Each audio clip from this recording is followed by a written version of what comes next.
আবার বলেন আমার পোস্টটা কি? আরে এত বড় অসভ্য, এত বড় বেহায়া বেতমিজ বাংলাদেশে আপনার সৃষ্টি হয় নাই। শহীদ প্রেসিডেন্ট জিয়াউর রহমান এদেশের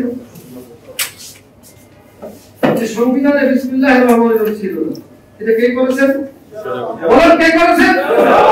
জিয়াউর রহমান সংবিধানে বিসমিল্লাহির রহমানির রহিম সংযোজন করেছেন। মাদ্রাসা শিক্ষা কিন্তু আধুনিক কারণ মাদ্রাসা শিক্ষা আগে ছিল চরম দুর্বল অবস্থায়। সেখানে বিজ্ঞান ও প্রযুক্তি আমরা শুধু কোরআন হাদিস পড়তাম, কিন্তু তার সাথে বিজ্ঞান এটা শুরু করেছেন শহীদ প্রেসিডেন্ট জিয়াউর রহমান। আমরা প্রতি বছর লক্ষ লক্ষ মানুষ বাংলাদেশ থেকে আমরা সৌদি আরবে হজ করতে যাই। আরাফার ময়দানে যখন হাজী সাহেবরা হাত তুলে দোয়া করে আমি নিজের চোখে দেখেছি, আল্লাহ তাআলা আমাকে 15-20 বার দিয়েছেন, বড় হতে ফুল হতে দিয়েছেন। সেখানে দেখেছি সিয়ারটুলি নামে একটি গাছ, নিম গাছ, লক্ষ লক্ষ নিম গাছ এই আরাফার মাঠে, মিনার মাঠে, সেই আরাফার মাঠে দেখেছি নিম গাছের নিচে ছায়া তলে মানুষ বসে কেউ দাঁড়িয়ে দোয়া করতে থাকে। এটাও তার একটি বিশাল অবদান। এই আজকে যে জাতীয়তাবাদী উলামা আমরা করতেছি, এটা কার মাথা থেকে এসেছে?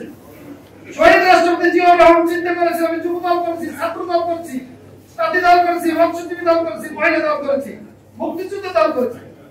তিনি চিন্তা করেছেন বাংলাদেশের একটু বিশাল একটি জনগোষ্ঠী হলো আলেম, তারা আলেম উলামা, তাদেরকে ঐক্যবদ্ধ করার জন্য জাতীয়তাবাদী উলামা দল তিনি তৈরি করেছেন। এই আমাদের কারণে আজকে প্ল্যাটফর্মে আমরা বসতে পারছি। বলেন ঠিক কিনা? প্রিয় ভাইরা আমার, আমাদের প্রিয় নেত্রী দেশনেত্রী বেগম খালেদা জিয়া এই আলেম সমাজের জন্য, বেকারত্ব দূর করার জন্য তিনি মসজিদ ভিত্তিক শিশু গণশিক্ষা কার্যক্রম, যেখানে প্রায় 84,000 কেন্দ্র, এই কেন্দ্রের মাধ্যমে মসজিদ ভিত্তিক গণশিক্ষা, কোরআন সহজ শিক্ষা, এই কাজগুলো করছেন আমাদের প্রিয় নেত্রী দেশনেত্রী বেগম খালেদা জিয়া, যাকে 17টি বছর অনেক কষ্ট দিয়েছেন এই শেখ হাসিনা সরকার। বিগত 17টি বছর দেশনেত্রী বেগম খালেদা জিয়ার নেতৃত্বে তারুণ্যের অহংকার, বিএনপির ভারপ্রাপ্ত চেয়ারম্যান জনাব তারেক রহমানের নেতৃত্বে এই বাংলাদেশের 17 বছর আন্দোলন সংগ্রাম করেছি। শেষ পর্যায়ে গিয়ে তার এই সুযোগ্য নেতৃত্বে বাংলাদেশে ছাত্র জনতা, আমাদের বাংলাদেশ জাতীয়তাবাদী দল সকলে মিলে আন্দোলন সংগ্রামের মাধ্যমে আমরা এই ফ্যাসিস্ট হাসিনাকে বাংলাদেশ থেকে ক্ষমতাচ্যুত করে, শুধু তাই না, সে পালিয়ে যেতে বাধ্য হয়েছে বাংলাদেশ থেকে।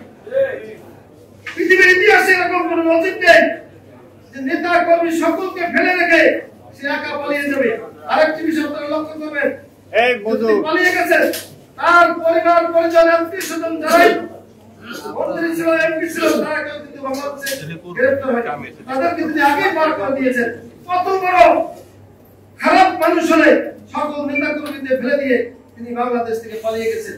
এখনো বাংলাদেশ থেকে ইন্ডিয়াতে বসে বসে মাঝে মাঝে শোলমাছ যেরকম এরকম পানির ভিতর থেকে একটু দেয়, সেই রকম তিনি টেস্ট করে বাংলাদেশের মানুষকে। দেখি বাংলাদেশের মানুষ কি বলে।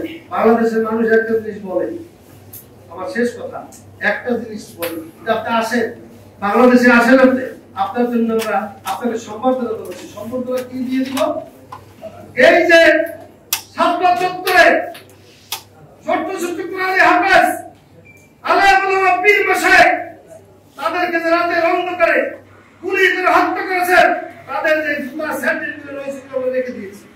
আপনি বাংলাদেশে আসবেন, ওই জুতা স্যান্ডেল মেরে আপনাকে আমরা সম্বর্ধিত করবো এবং এই বাংলার জমিনে আপনার ফাঁসি হবে। সেই ফাঁসি কার্যকর থেকে আমরা করতে চাই ইনশাআল্লাহ। কারণ এই 24 আন্দোলনে যে অত্যাচার, যে নিপীড়ন আপনি করেছেন, আপনি আবার বলেন আমার পোস্টটা কি? আরে এত বড় অসভ্য, এত বড় বেহায়া বেতমিজ বাংলাদেশে আপনার সৃষ্টি হয় নাই।